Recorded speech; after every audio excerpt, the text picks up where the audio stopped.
Every story begins with a place, and this one leads us up the steep slopes of Thunder Mountain.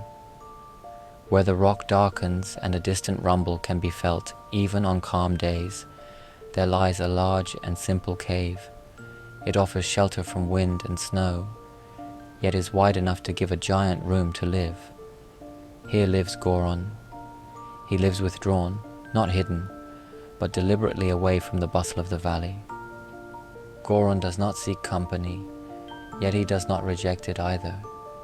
He is part of Runenthal, without standing at its center. Goron has lived in Runenthal for about 30 human years. At that time, giants were hunted in the outer world, and his father and older brothers were drawn into a cruel war. His mother sought refuge in the hidden valley and asked for protection.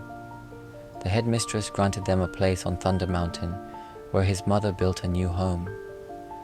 Goron had to grow up quickly and learn to carry responsibility and fulfill his duties. When he was 15 human years old, his mother left Runenthal to search for his father. Since that day, Goron has heard nothing from her.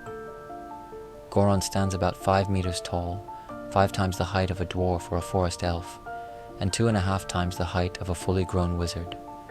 Giants live long lives, up to 600 years, and their sense of time differs greatly from that of humans.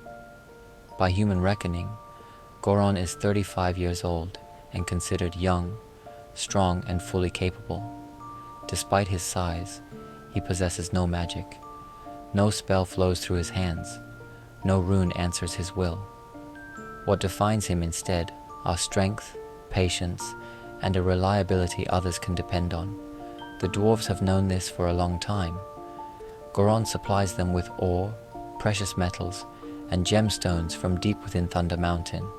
In return, they provide him with tools suited to his size, as well as the metal rings he needs for his barrel making.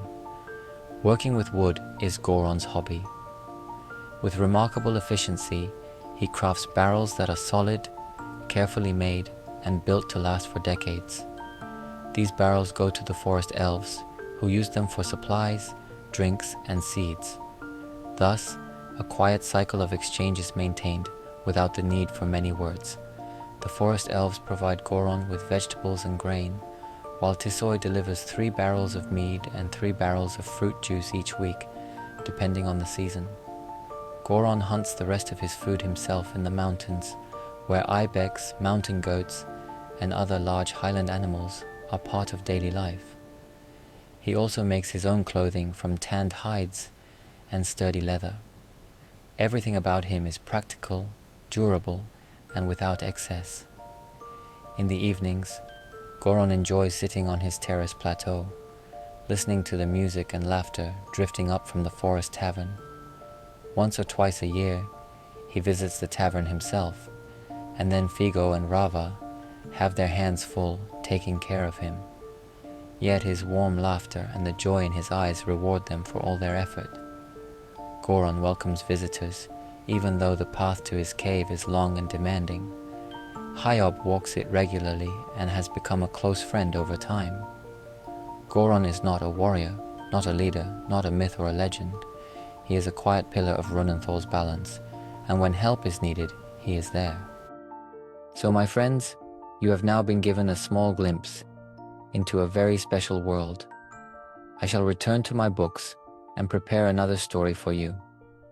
We shall see what I uncover. Until then,